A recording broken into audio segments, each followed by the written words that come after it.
ಇದೇ ತಿಂಗಳು ಜೂನ್ 22ನೇ ತಾರೀಕಿಂದ 26ನೇ ತಾರೀಕುವರೆಗೂ ಅಂಬುಬಾಜಿ ಮೇಳ ನಡೀತಾ ಇದೆ. ಒಂದು ಹೆಣ್ಣು ಪ್ರತಿ ತಿಂಗಳು ಮುಟ್ಟಾಗುವುದು ಅದು ಪ್ರಕೃತಿಯ ನಿಯಮ. ಮುಟ್ಟಿನ ಬಗ್ಗೆ ಮಾತಾಡಲು ಅಥವಾ ಚರ್ಚೆ ಮಾಡಲು ಹಿಂಜರಿಯುವಂಥ ಅನೇಕ ಸಂಪ್ರದಾಯಗಳು, ಧಾರ್ಮಿಕ ಆಚರಣೆಗಳಿದ್ದಾವೆ ಸ್ನೇಹಿತರೆ. ಆದರೆ ಈ ಅಂಬುಬಾಜಿ ಮೇಳ ಒಂದು ಹೆಣ್ಣು ಮುಟ್ಟಾಗುವುದು ಜೀವನದ ಒಂದು ಪ್ರಮುಖ ಹಾಗೂ ಪವಿತ್ರ ಅಂಶವಾಗಿ, ಹಬ್ಬವಾಗಿ ಇಲ್ಲಿ ಆಚರಣೆ ಮಾಡಲಾಗುತ್ತದೆ.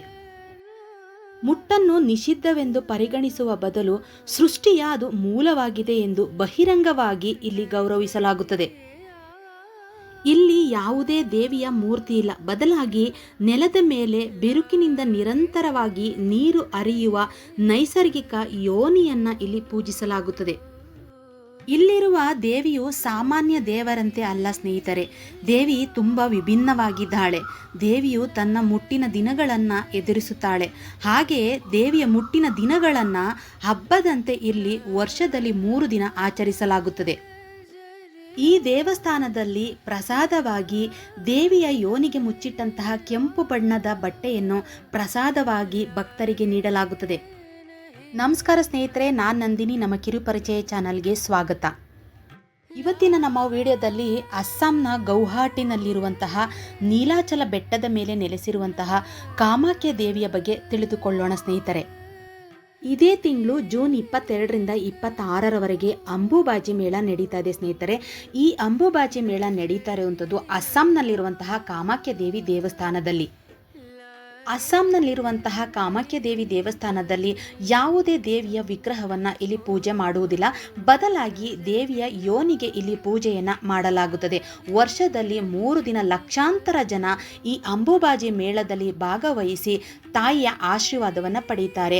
ಇದರ ವಿಶೇಷತೆ ಏನು, 3 ದಿನಗಳಲ್ಲಿ ಮಾತ್ರ ಲಕ್ಷಾಂತರ ಜನ ಇಲ್ಲಿಗೆ ಏಕೆ ಬರ್ತಾರೆ ಅಂತ ನೋಡ್ತಾ ಹೋಗೋಣ ಸ್ನೇಹಿತರೆ. ಈ ವಿಡಿಯೋನ ಎಲ್ಲೂ ಸ್ಕಿಪ್ ಮಾಡಬೇಡಿ, ಲೈಕ್ ಕೊಟ್ಟು ಸಬ್ಸ್ಕ್ರೈಬ್ ಆಗೋದನ್ನು ಮರಿಬೇಡಿ. ಅಸ್ಸಾಂನಲ್ಲಿರುವಂತಹ ಕಾಮಾಖ್ಯ ದೇವಿಯ ದೇವಸ್ಥಾನ ಸತಿದೇವಿಗೆ ಸಂಬಂಧಿಸಿದಂತಹ 51 ಶಕ್ತಿಪೀಠಗಳಲ್ಲಿ ಒಂದಾಗಿದ್ದು ವಿಶ್ವದ ಅತ್ಯಂತ ಶಕ್ತಿಪೀಠ ಇದಾಗಿದೆ ಸ್ನೇಹಿತರೆ. ಹಾಗೆ ಅತ್ಯಂತ ಪ್ರಸಿದ್ಧವಾದ ಪುರಾತನವಾದ ಶಕ್ತಿಪೀಠವಾಗಿದೆ. ಇಲ್ಲಿ ದೇವಿಯ ರೂಪ ಹಾಗೂ ದೇವಿಗೆ ಸಲ್ಲಿಸುವಂತಹ ಆಚರಣೆ ತುಂಬಾನೇ ವಿಭಿನ್ನವಾಗಿದೆ ಸ್ನೇಹಿತರೆ. ಈ ದೇವಸ್ಥಾನದಲ್ಲಿ ಸತಿದೇವಿಯ ಯೋನಿಗೆ ಇಲ್ಲಿ ಪೂಜೆಯನ್ನು ಸಲ್ಲಿಸಲಾಗುತ್ತದೆ. ಇಲ್ಲಿ ಸತಿದೇವಿಯು ಸಾಮಾನ್ಯವಾಗಿ ಎಲ್ಲ ಮಹಿಳೆಯರಂತೆ ದೇವಿಯು ಕೂಡ ಇಲ್ಲಿ ಮುಟ್ಟಾಗುತ್ತಾಳೆ. ವರ್ಷದ ಜೂನ್ ಅಥವಾ ಜುಲೈ ತಿಂಗಳಲ್ಲಿ ದೇವಿಯು ಋತುಚಕ್ರದ ದಿನವನ್ನ ಕಳೆಯುತ್ತಾಳೆ. ಈ ಸಮಯವನ್ನ, ಅಂದರೆ ದೇವಿಯು ಋತುಮತಿಯಾಗುವುದನ್ನ ಹಬ್ಬವಾಗಿ ಇಲ್ಲಿ ಆಚರಿಸಲಾಗುತ್ತದೆ. ಇದನ್ನೇ ಅಂಬುಬಾಜಿ ಮೇಳ ಅಂತ ಕರೆಯಲಾಗುತ್ತದೆ. ಅಂಬುಬಾಜಿ ಉತ್ಸವವು ಕಾಮಾಖ್ಯ ದೇವಿಯ ವಾರ್ಷಿಕ ಮುಟ್ಟನ್ನು ಸಂಕೇತಿಸುತ್ತದೆ. ಸಾಮಾನ್ಯವಾಗಿ ಹೆಣ್ಣು ಮುಟ್ಟಾಗುವುದು ಅಪವಿತ್ರವೆಂದು ಭಾವಿಸಲಾಗುತ್ತದೆ ಸ್ನೇಹಿತರೆ. ಆದರೆ ಇಲ್ಲಿ ಕಾಮಾಖ್ಯ ದೇವಿಯ ದೇವಸ್ಥಾನದಲ್ಲಿ ದೇವಿ ಮುಟ್ಟಾಗುವುದು ಭೂದೇವಿಯ ಫಲವತ್ತತೆ ಹಾಗೆ ಹೆಣ್ತನವನ್ನು ಇದು ಸಂಕೇತಿಸುತ್ತದೆ ಎಂದು ತಿಳಿದು ಈ ಅಂಬುಬಾಜಿ ಮೇಳದಲ್ಲಿ ಇದನ್ನು ಹಬ್ಬವಾಗಿ ಆಚರಿಸಲಾಗುತ್ತದೆ. ನಮ್ಮ ಹಿಂದೂ ಧರ್ಮದಲ್ಲಿ ಕಾಮಾಖ್ಯ ದೇವಿಯನ್ನ ಸೃಷ್ಟಿ ಮತ್ತು ಫಲವತ್ತತೆಯ ಶಕ್ತಿ ಸಂಕೇತವಾಗಿ ಪೂಜಿಸಲಾಗುತ್ತದೆ. ವರ್ಷದ 3 ದಿನಗಳಲ್ಲಿ ಈ ಅಂಬುಬಾಜಿ ಮೇಳ ನಡೆಯುವ ದಿನಗಳಲ್ಲಿ ಗರ್ಭಗುಡಿಯನ್ನು ಮುಚ್ಚಲಾಗುತ್ತದೆ. ದೇವಸ್ಥಾನದ ಆವರಣದಲ್ಲಿ ಪ್ರಾರ್ಥನೆಯನ್ನು ಭಕ್ತರು ಸಲ್ಲಿಸಬೇಕಾಗುತ್ತದೆ. ಮುಟ್ಟಿನ ಬಗ್ಗೆ ಮಾತಾಡಲು ಹಿಂಜರಿಯುವಂತಹ ಅನೇಕ ಸಾಂಪ್ರದಾಯಿಕ ಧಾರ್ಮಿಕ ಆಚರಣೆಗಳಿವೆ ಸ್ನೇಹಿತರೆ. ಆದರೆ ಅಂಬುಬಾಜಿ ಮೇಳವು ಒಂದು ಹೆಣ್ಣು ಮುಟ್ಟಾಗುವುದು ಜೀವನದ ಒಂದು ಪ್ರಮುಖ ಹಾಗೂ ಪವಿತ್ರ ಅಂಶವಾಗಿ, ಹಬ್ಬವನ್ನಾಗಿ ಇದನ್ನು ಆಚರಣೆ ಮಾಡಲಾಗುತ್ತದೆ. ಈ 3 ದಿನಗಳಲ್ಲಿ ಭಕ್ತರು ಧ್ಯಾನ ಮಾಡಲು, ಜಪ ಮಾಡಲು, ವಿವಿಧ ತಾಂತ್ರಿಕ ಆಚರಣೆಗಳನ್ನು ಮಾಡಲು ಒಡ್ಡುಗೂಡುವುದರಿಂದ ದೇವಸ್ಥಾನದ ಆವರಣವು ಆಧ್ಯಾತ್ಮಿಕ ಉತ್ಸಾಹದಿಂದ ತುಂಬಿರುತ್ತದೆ. ಮುಟ್ಟನ್ನು ನಿಷಿದ್ಧವೆಂದು ಪರಿಗಣಿಸುವ ಬದಲು ಮುಟ್ಟು ಸೃಷ್ಟಿಯ ಮೂಲವಾಗಿದೆ ಎಂದು ಬಹಿರಂಗವಾಗಿ ಇಲ್ಲಿ ಗೌರವಿಸಲಾಗುತ್ತದೆ. ಜೂನ್ 22ನೇ ತಾರೀಕು ದೇವಿಯ ಒಂದು ಗರ್ಭಗುಡಿಯನ್ನು ಮುಚ್ಚಲಾಗಿದೆ ಸ್ನೇಹಿತರೆ. ಇದೇ ತಿಂಗಳು 26ನೇ ತಾರೀಕಂದು ದೇವಿಗೆ ವಿಶೇಷವಾದ ಪೂಜೆಯ ನಂತರ ದೇವಸ್ಥಾನದ ಬಾಗಿಲನ್ನು ತೆರೆದು ಭಕ್ತರಿಗೆ ದರ್ಶನಕ್ಕೆ ಅವಕಾಶವನ್ನು ನೀಡಲಾಗುತ್ತೆ. ಈ ಅಂಬುಬಾಜಿ ಮೇಳದ ಉತ್ಸವಕ್ಕೆ ದೇಶದ ಮೂಲೆ ಮೂಲೆಗಳಿಂದ ಲಕ್ಷಾಂತರ ಭಕ್ತರು ಬಂದು ದೇವಿಯ ಆಶೀರ್ವಾದವನ್ನು ಪಡಿತಾರೆ. ಹಾಗೆಯೇ ಈ 3 ದಿನಗಳಲ್ಲಿ ಮೂಲೆ ಮೂಲೆಗಳಿಂದ ನೂರಾರು ಸಾಧುಗಳು, ತಾಂತ್ರಿಕರು ಹಾಗೆ ಅಘೋರಿಗಳು ಈ ಸಮಯದಲ್ಲಿ ಇಲ್ಲಿಗೆ ಬಂದು ವಿಶೇಷವಾದ ತಾಂತ್ರಿಕ ಸಾಧನೆಯನ್ನು ಮಾಡಿಕೊಳ್ಳುತ್ತಾರೆ. ಕಾಮಾಖ್ಯ ದೇವಿಯು ಶಕ್ತಿ ದೇವತೆಯಾಗಿದ್ದಾಳೆ ಸ್ನೇಹಿತರೆ. ಕಾಮಾಖ್ಯ ದೇವಿಯು ಮಾತೃ ಸ್ವರೂಪಿ, ಮಾತೃ ದೇವತೆ, ನಮ್ಮೆಲ್ಲರ ಇಚ್ಛೆಗಳನ್ನು ಈಡೇರಿಸುವಂತಹ ಇಚ್ಛೆಯ ದೇವಿಯಾಗಿದ್ದಾಳೆ. ಕಾಮಾಖ್ಯ ದೇವಿಯು ಸೌಮ್ಯ, ಕೋಪ, ಕರುಣೆ ಈ ಎಲ್ಲ ಗುಣಗಳನ್ನು ಹೊಂದಿದ್ದು ದೇವಿಯನ್ನು ನಾನಾ ಹೆಸರುಗಳಿಂದ ಕರೆಯಲಾಗುತ್ತದೆ. ಅಂದರೆ ಕಾಮೇಶ್ವರಿ, ಮಹಾಮಾಯಿ, ದುರ್ಗೆ ಹೀಗೆ ಅನೇಕ ಹೆಸರುಗಳಿಂದ ಕರೆಯಲಾಗುತ್ತದೆ.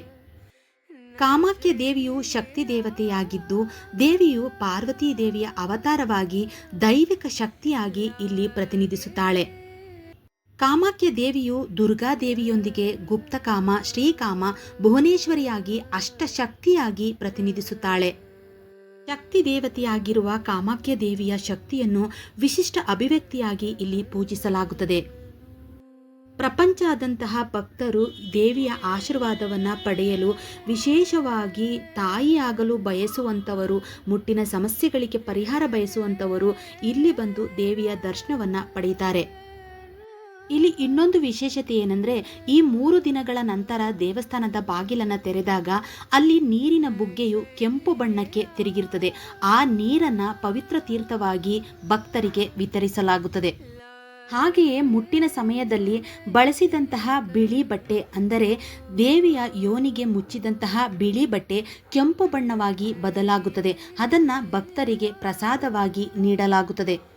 ಮತ್ತೊಂದು ವಿಶೇಷತೆ ಅಂದರೆ ದೇವಿಯ ಮುಟ್ಟಿನ ರಕ್ತದಿಂದಾಗಿ ದೇವಸ್ಥಾನದ ಪಕ್ಕದಲ್ಲಿ ಹರಿಯುವಂತಹ ಬ್ರಹ್ಮಪುತ್ರ ನದಿ ಸಂಪೂರ್ಣವಾಗಿ ಕೆಂಪು ಬಣ್ಣಕ್ಕೆ ತಿರುಗುತ್ತದಂತೆ. ಶಕ್ತಿಪೀಠವಾಗಿರುವಂತಹ ಕಾಮಾಖ್ಯ ದೇವಿ ಯಾರು ಅಂತ ತಿಳ್ಕೊಳ್ಳೋಣ ಬನ್ನಿ ಸ್ನೇಹಿತರೆ. ಶಿವನ ಪತ್ನಿ ಸತಿದೇವಿ, ಇವರನ್ನ ದಾಕ್ಷಾಯಿಣಿ ಅಂತಲೂ ಕೂಡ ಕರೆಯಲಾಗುತ್ತೆ. ಇವಳು ರಾಜ ದಕ್ಷನ ಮಗಳು. ದಕ್ಷನ ವಿರುದ್ಧವಾಗಿ ಶಿವನನ್ನ ಮದುವೆಯಾಗುತ್ತಾಳೆ. ದಕ್ಷ ರಾಜನು ಅಂದರೆ ದಾಕ್ಷಾಯಿಣಿಯ ತಂದೆ ಎಲ್ಲ ದೇವತೆಗಳಿಗಾಗಿ ಒಂದು ಭವ್ಯ ಯಜ್ಞವನ್ನ ನಡೆಸುತ್ತಾನೆ. ತನ್ನ ವಿರುದ್ಧವಾಗಿ ಶಿವನನ್ನ ವಿವಾಹವಾದಳು ಎನ್ನುವ ಕಾರಣಕ್ಕೆ ಶಿವ ಹಾಗೂ ಸತಿದೇವಿಯನ್ನ ಆ ಯಜ್ಞಕ್ಕೆ ಆಹ್ವಾನಿಸಲಿಲ್ಲ. ಸತಿದೇವಿಯು ತನ್ನ ತಂದೆ ನಡೆಸುತ್ತಿರುವ ಯಜ್ಞವನ್ನ ನೋಡಲು ಅಲ್ಲಿಗೆ ಹೋಗುತ್ತಾಳೆ. ಸತಿದೇವಿಯ ತಂದೆ ದಕ್ಷ ಕರೆಯದೆ ಬಂದ ಮಗಳನ್ನ ಅವಮಾನಿಸುತ್ತಾನೆ. ಸತಿದೇವಿಯು ತನ್ನ ಪತಿಯಾದ ಶಿವನ ಮಾತನ್ನ ಕೇಳದೆ ಬಂದಿದ್ದರಿಂದ ಅವಮಾನ ತಾಳಲಾರದೆ ಅವಳು ಬೆಂಕಿಗೆ ಆರಿ ತನ್ನ ದೇಹವನ್ನ ಬಿಡುತ್ತಾಳೆ. ಸತಿದೇವಿಯು ಸರ್ವಶಕ್ತಿ ಮಾತೃದೇವತೆಯಾಗಿರುವುದರಿಂದ ಕ್ಷಣಾರ್ಥದಲ್ಲಿ ತನ್ನ ದೇಹವನ್ನು ಬಿಟ್ಟರೂ ಕೂಡ ಪಾರ್ವತಿ ದೇವಿಯಾಗಿ ಪುನರ್ಜನ್ಮ ತಾಳುತ್ತಾಳೆ. ಆದರೆ ಶಿವ ತನ್ನ ಪತ್ನಿಯನ್ನು ಕಳೆದುಕೊಂಡ ದುಃಖದಲ್ಲಿ ಕೋಪಗೊಂಡು ಕೂಗಾಡುತ್ತಾನೆ. ಶಿವನು ತನ್ನ ಕೇಶದ 2 ಕುಚ್ಚುಗಳನ್ನು ನೆಲದ ಮೇಲೆ ಎಸೆಯುತ್ತಾನೆ. ಇದರಿಂದ ವೀರಭದ್ರ ಹಾಗೆ ಮಹಾಕಾಳಿ ಹೊರಬರುತ್ತಾರೆ.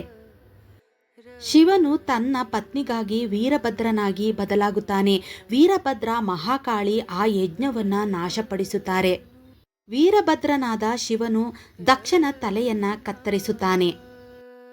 ಶಿವನು ತನ್ನ ಸತಿದೇವಿಯ ದೇಹವನ್ನು ಭುಜದ ಮೇಲೆ ಇಟ್ಟುಕೊಂಡು ಸ್ವರ್ಗಲೋಕದಂತಹ ತಾಂಡವ ನೃತ್ಯವನ್ನು, ಅಂದರೆ ಬ್ರಹ್ಮಾಂಡದ ನಾಶದ ನೃತ್ಯವನ್ನು ಆರಂಭಿಸುತ್ತಾನೆ.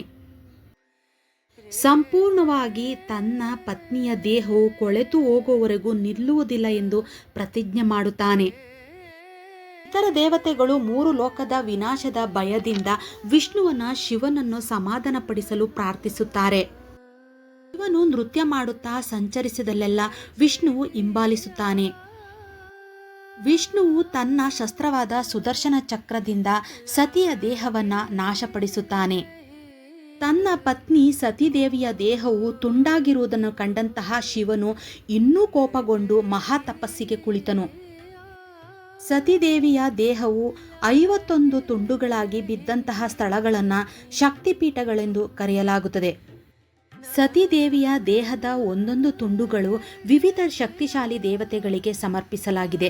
ಅದರಲ್ಲಿ ಕಾಮರೂಪ ಅಂದರೆ ಇಚ್ಛೆಯ ರೂಪ ಎಂಬುದು ಯೋನಿ ಗರ್ಭ ಅಥವಾ ಮೂಲ ಏನಿದೆ ಅದು ಭೂಮಿಗೆ ಬಿದ್ದ ಪ್ರದೇಶವೇ. ಇದೇ ಜಾಗದಲ್ಲಿ ಕಾಮಾಖ್ಯ ದೇವಸ್ಥಾನವನ್ನು ನಿರ್ಮಿಸಲಾಗಿದೆ ಎಂದು ಹೇಳಲಾಗುತ್ತದೆ. ನೀಲಾಚಲ ಬೆಟ್ಟದಲ್ಲಿ ಸತಿಯ ಯೋನಿ ಬಿದ್ದಿತು. ಆ ಯೋನಿಯು ಕಾಮಾಖ್ಯ ಎಂದು ಕರೆಯಲ್ಪಡುವ ಮಹಿಳೆಯ ರೂಪವನ್ನು ತಾಳಿತು. ಯೋನಿಯು ಮಗುವನ್ನು 9 ತಿಂಗಳು ಪಾಲನೆ ಮಾಡುವ ಸ್ಥಳವಾಗಿದೆ. ಇದರಿಂದ ಮಗು ಈ ಜಗತ್ತಿಗೆ ಪ್ರವೇಶಿಸುತ್ತದೆ. ಇದು ವಿಶ್ವದ ಸೃಷ್ಟಿಗೆ ಕಾರಣ ಎಂದು ನಂಬಲಾಗುತ್ತದೆ. ಈ ಜಗತ್ತು ಕಾಮಾಖ್ಯ ರೂಪದಲ್ಲಿರುವ ಮಾತೃದೇವತೆ ಸತಿ ಯೋನಿಯಿಂದ ಹೊರಹೊಮ್ಮಿದೆ ಎಂಬುವ ನಂಬಿಕೆ ಇದೆ.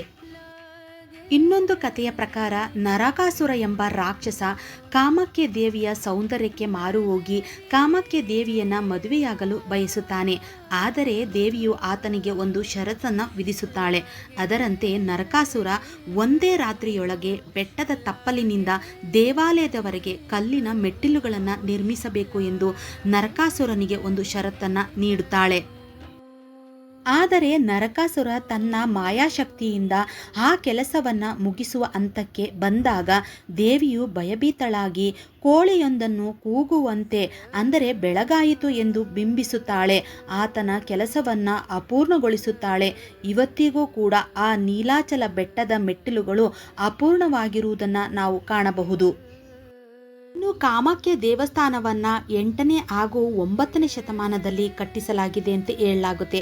ತದನಂತರ ಮೊಘಲರ ದಾಳಿಗೆ ಇದು ಒಳಗಾದಾಗ 16ನೇ ಶತಮಾನದಲ್ಲಿ ಮತ್ತೆ ಇದನ್ನು ಪುನರ್ನಿರ್ಮಾಣ ಮಾಡಲಾಗಿದೆ. ವಿಶ್ವದ ಅತ್ಯಂತ ಶಕ್ತಿಪೀಠವಾಗಿರುವಂತಹ ಕಾಮಾಖ್ಯ ದೇವಸ್ಥಾನ ಈಗ ಅಂಬುಬಾಜಿ ಮೇಳ ನಡೀತಾ ಇದೆ. ಪ್ರತಿಯೊಬ್ಬರಿಗೂ ತಾಯಿ ಜಗನ್ಮಾತೆ ಆರೋಗ್ಯ ಆಯುಷನ್ನು ಕೊಟ್ಟು ಕಾಪಾಡಲಿ ಅಂತ ಬೇಡ್ಕೊಂತ ಈ ವಿಡಿಯೋನ ಮುಗಿಸ್ತಾ ಇದ್ದೀನಿ. ಯಾರಿಗೆಲ್ಲ ಈ ವಿಡಿಯೋ ಇಷ್ಟ ಆಯಿತು ದಯವಿಟ್ಟು ಲೈಕ್ ಕೊಡಿ. ಯಾರೆಲ್ಲ ಸಬ್ಸ್ಕ್ರೈಬ್ ಆಗದಲ್ಲೇ ವಿಡಿಯೋ ನೋಡ್ತಾ ಇದ್ದೀರಿ ದಯವಿಟ್ಟು ಸಬ್ಸ್ಕ್ರೈಬ್ ಮಾಡ್ಕೊಂಡು ವಿಡಿಯೋ ನೋಡಿ. ನಾನು ಹಾಕುವ ವಿಡಿಯೋದ ಮೊದಲ ನೋಟಿಫಿಕೇಷನ್ನು ನಿಮಗೆ ಬರುತ್ತೆ ಅಂತ ಹೇಳ್ತಾ ಇಂಥದೇ ಒಂದು ವಿಡಿಯೋದೊಂದಿಗೆ ನಿಮ್ಮ ಮುಂದಿಗೆ ಬರ್ತೀನಿ.